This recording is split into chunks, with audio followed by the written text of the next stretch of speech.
السلام علیکم، آپ دیکھ رہے ہیں میرا یوٹیوب چینل تاریخی چینل۔ ایک سلطان جس نے جنگ جیت لی مگر اپنی جان ہار گیا۔ کیا آپ جانتے ہیں کہ سلطان مراد اول کو دشمن نے کس طرح دھوکے سے شہید کیا؟ یہ تو مراد اول ہوا، یہ سلطنت عثمانیہ کا دوسرا سلطان ہے۔ عثمان غازی کا بیٹا اورحان جس نے سلطنت کی بنیاد رکھا، پہلا سلطان بنا۔ تو دوسرا سلطان اس کا بیٹا سلطان مراد ہوگا۔ تاریخ میں ہوا ہے، لیکن جس طرح اورحان کی ابھی جو سیزن چل رہے ہے تو مراد بھی آنے والی کچھ سیزن کے بعد شاید سلطان بنے۔ تو یہ کہانی ہے ایمان، قربانی اور وفاداری کی جو آپ کو ہلا کر رکھ دے گی۔ ایپیسوڈ ہمارے ساتھ ہے 15، سلطان مراد کی شہادت۔ قصود میں اس کامیابی کے بعد سلطان مراد میدان جنگ کا معائنہ کرنے لگا۔ وہ مسلم شہداء کی صفوں کے درمیان پھرنے لگا اور ان کے لیے دعا کرنے لگا۔ اسی طرح زخمیوں کو تلاش کیا اور ان کی مرہم پٹی کی احکامات صادر فرمائے۔ اسی اثناء میں ایک سپاہی اٹھا جو اردو میں پڑھا اپنے آپ کو مردہ ظاہر کر رہا تھا۔ اس کا تعلق سربیا سے تھا۔ وہ سلطان کی طرف دوڑ پڑا۔ محافظوں نے اسے گرفتار کر لیا، لیکن اس نے یہ بہانہ بنایا کہ وہ سلطان سے بات کرنا چاہتا ہے اور ان کے ہاتھ پر اپنے مسلمان ہونے کا اعلان کرنے کا آرزومند ہے۔ سلطان نے اپنے محافظوں کو اشارہ کیا کہ وہ اسے چھوڑ دے۔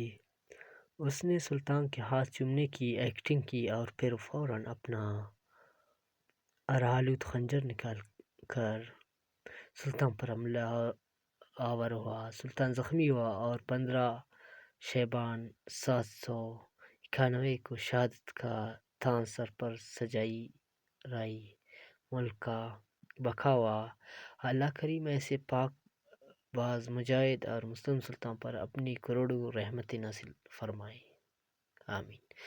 سلطان مراد کی زبان سے صادر ہونے والے آخری کلمات: میرے پاس صرف اتنی مہلت باقی ہے کہ میں اللہ تعالیٰ کا شکر ادا کروں۔ بے شک وہی غیب کی باتوں کو جاننے والا ہے اور اس فقیر کی دعا کو قبول کرنے والا ہے۔ میں گواہی دیتا ہوں کہ اللہ تعالیٰ کے سوا کوئی حقیقی معبود نہیں۔ شکر اور حمد و ثنا کا مستحق صرف وہی ہے۔ میرا خیال ہے میرا آخری وقت آ پہنچا ہے۔ میں اسلامی لشکر کی کامیابی اپنی آنکھوں سے دیکھ چکا ہوں۔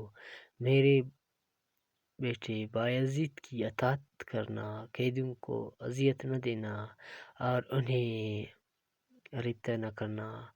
میں تمہیں اس لمحے الوداع کہتا ہوں اور اپنے عظیم فاتح لشکر کو اللہ کریم کی رحمت کے سپرد کرتا ہوں۔ وہی ہماری سلطنت کو اور ترقی برائی سے محفوظ فرمائے۔ یہ عظیم فرمانروا شہید ہوا تو اس کی عمر 65 سال کو پہنچ چکی تھی۔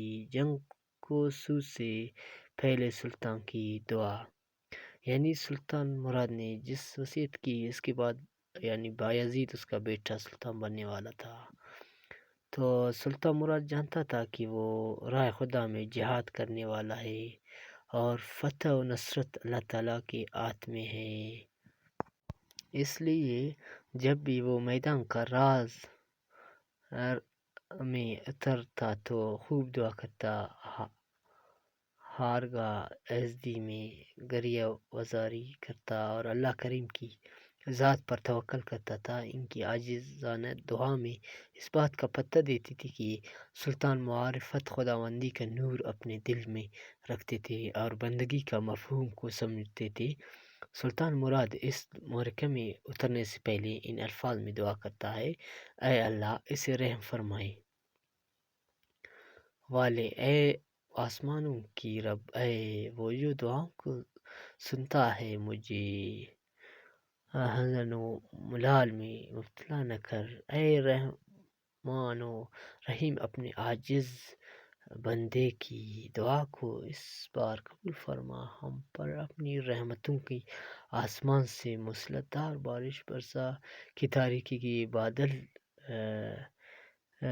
چٹ جائے، ہمارے تیری دشمنوں کو اپنے سامنے دیکھ رہے ہیں اور ہم کچھ نہیں، صرف تیرے گناہ گار بندے ہیں۔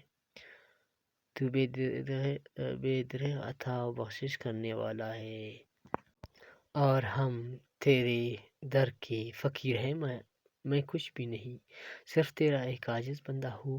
تو سب کچھ جانتا ہے، اسے غیب کی باتیں اور مخفی اسرار جاننے والی ذات ہے وہ کہ دل کی بیدوں سے واقف ہے۔ میرے سامنے کوئی ذاتی مصلحت اور منفعت نہیں ہے اور نہ مال غنیمت کی طلب مجھے آمادہ جنگ کر رہی ہے، میں صرف تیری رضا کا طالب ہوں۔ اے اللہ، اے علیم، اے ہر موجود ذات، میں اپنی روح تیرے سپرد کرتا ہوں، میری التجا کو بھول فرما۔ دشمن کے سامنے مسلمانوں کو ذلیل و رسوا نہ کر، انہیں فتح سے امکنار کر۔ اے اللہ، اے رحمان رحیم، مجھے ان کی موت کا سبب نہ بنا بلکہ ان کی فتح کامرانی کا موجب بنا۔ ہے میرے رب، میں اپنی روح تیرے لیے قربان کرتا ہوں، میں ہمیشہ چاہتا رہا ہوں کہ میں لشکر اسلام کی خاطر شہید ہو جاؤں۔ الہی، مجھے ان کی تکلیف دیکھنا نصیب نہ ہو۔ اے میرے مولا، اس بار تو مجھ پر کرم فرما کہ میں تیری رضا کے لیے شہید ہو جاؤں۔ ایک روایت میں دعا کہ اللہ الفاظ یہ ہیں، انہی میں تیری عزت و جلال کی قسم کھاتا ہوں کہ میرا مقصود اس جہاد سے یہ فانی دنیا نہیں، میں تو تیری رضا چاہتا ہوں اور مجھے اس کے علاوہ اور کچھ نہیں چاہیے۔ اے اللہ، میں تیری عزت و جلال کی قسم کھاتا ہوں کہ میں تیرے راستے میں نکلا ہوا ہوں، اپنے راستے میں بہت دیگر میری عزت افزائی فرما۔ ایک اور روایت میں دعا کی کہ یہ الفاظ بھی منقول ہے، اے میرے معبود، اے میری مولا، میری دعا اور یہ گریہ وزاری قبول فرما اور ہم پر اپنی رحمتوں کا وہ بارش برسا جو ہمارے ارد گرد اٹھنے والی آندھیوں کی گرد و غبار کو دھو ڈالے اور ہمیں وہ روشنی عطا کر جس سے ہمارے ارد گرد بیٹھے سب اندھیرے چھٹ جائے اور ہم اپنے دشمنوں کے پڑاؤ کی جگہ کو دیکھ سکے اور انہیں تیرے معزز دین کی سربلندی کے لیے میدان میں للکار سکے۔ ہے میرے معبود، ہے میرے مالک، بادشاہی اور قوت و اقتدار صرف تجھے زبا ہے، تو جسے چاہتا ہے کہ ملک کو اقتدار عطا کرتا ہے۔ میں تیری ایک عاجز بندہ ہوں، تیرے در کا فقیر ہوں۔ تین چیزیں جس شخص میں ہو وہ ان کی بدولت ایمان کی جانشین کو پالے گا۔ پہلے یہ چیز کہ اس کے نزدیک اللہ اور اس کا رسول باقی ہر چیز سے اسے زیادہ محبوب ہو، دوسری یہ کہ وہ کسی شخص سے صرف اللہ کے لیے محبت رکھے، اور تیسری یہ کہ حالت کفر میں اسے واپس ہی جانا ایسے ہی ناپسند ہو جیسے آگ میں اس کا پھینکا جانا ایسے ناپسند ہے، اس کے بعد کہ اللہ تعالیٰ نے اسے کفر کی حالت سے نکال لیا ہے۔ سلطان مراد ایمان اور کلمہ توحید کی حقیقت کو سمجھتا تھا، اس نے اپنی زندگی میں اس کے اثرات کو محسوس بھی کیا تھا۔ ایمان باللہ کی بدولت اس کے اندر کمال خودداری اور عزت وقار پایا جاتا تھا، اسے اس بات کا یقین کامل تھا کہ نفع و نقصان کا مالک صرف اللہ کریم ہے، وہی زندگی دیتا ہے اور وہی موت کا نیند سلاتا ہے، حکومت، اقتدار اور سیادت اس کے ہاتھ میں ہے۔ اسی وجہ سے اس کے دل میں کسی چیز کا جو خوف نہیں تھا، وہ صرف اپنے رب سے ڈرتا تھا اور اس کا سر مخلوق میں کسی کے سامنے نہیں جھکتا تھا، نہ وہ کسی غیر سے سوال دراز کرتا، کسی کی بڑائی اور عظمت کو تسلیم کرتا تھا، کیونکہ اسے یقین تھا کہ قدرت و عظمت کے مالک صرف ذات باری تعالیٰ ہے۔ ایمان باللہ کی بدولت اسے عزم، اقدام، صبر، ثبات، توکل اور عظیم کارناموں کو سر انجام دینے کی عظیم قدرت حاصل ہو گئی تھی۔ وہ جس میدان کارزار میں اترتا بلند والا پہاڑ کی مانند ثابت قدم رہتا۔ اسے اس بات کا کامل یقین تھا کہ اس کی جان و مال کا مالک صرف اور صرف اللہ سبحانہ تعالیٰ ہے، اس لیے اسے اس بات کی کچھ پرواہ نہیں تھی کہ وہ ہر مہنگی اور سستی چیز اللہ کی رضا کے لیے قربان کر رہا ہے۔ سلطان مراد حقیقی ایمان کی زندگی بسر کی، اس لیے وہ میدان جہاد میں کود پڑا اور اپنا سب کچھ دعوت اسلام کی خاطر قربان کر دیا۔ سلطان مراد میں سال تک اس حکمت اور مہارت کے ساتھ عثمانی سلطنت کی فرمانروائی کی، کوئی معاصر ان کی برابری نہ کر سکا۔ میڈملی مورخ ہالکوند پلاس مراد اول کے بارے میں لکھتا ہے، سلطان مراد نے بہت سے اہم کام سر انجام دیے۔ وہ 37 رکوع میں، خواہ وہ اناصول میں ہوئے یا بلقان میں اترا، اور تمام میں کامیابی سے امکنار ہوا۔ وہ اپنی رعایا سے شفقت کا سلوک کرتا اور اس میں مسلم و غیر مسلم کی کچھ تمیز نہ کرتا۔ فرانسیسی مورخ کرینارڈ لکھتا ہے، مراد خاندان عثمان کی عظیم ترین شخصیات میں سے تھا۔ جب ہم ان کی شخصیت کا تنقیدی جائزہ لیتے ہیں تو ہم انہیں اس عہدے کے تمام یورپی حکمرانوں سے بہت بلند سطح پر پاتے ہیں کہ مراد کو اپنے والد سے ایک بہت بڑی سلطنت وراثت میں ملی، جس کا رقبہ 95,000 مربع کلومیٹر تھا، اور جب وہ شہید ہوا میں ملی تو اپنے بیٹے بایزید کو 5 لاکھ مربع کلومیٹر کی سلطنت وراثت میں دی۔ گویا اس نے 29 سال میں اپنے باپ اور خان کی چھوڑی ہوئی سلطنت میں 5 گنا سے زیادہ اضافہ کیا۔ معرکہ قسوم میں مسلمانوں کی فتح پر جو فاتح نتائج مرتب ہوئے وہ درج ذیل ہے۔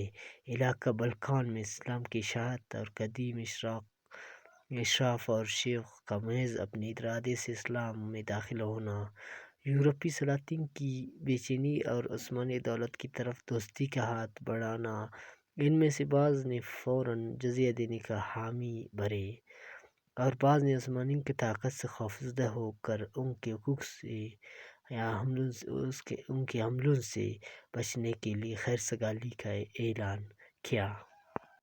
عثمانی اقتدار بنگاریہ، رومانیہ اور ان کے علاقوں تک پھیل گیا جو ادریانی کے غرب و جوار میں تھے، حتیٰ کہ ان کا اثر و رسوخ البانیہ تک جا پہنچا۔ مراد اول کی جو سلطنت ایک اہم مثال قائم کی، سلطنت عثمانیہ، دی امپائر عثمان، سیزن 15۔ آپ نے دیکھ لیا اس کے بعد سلطنت کی سلطان اورخان نے جس قدم رکھی تھی، اس کے بیٹا مراد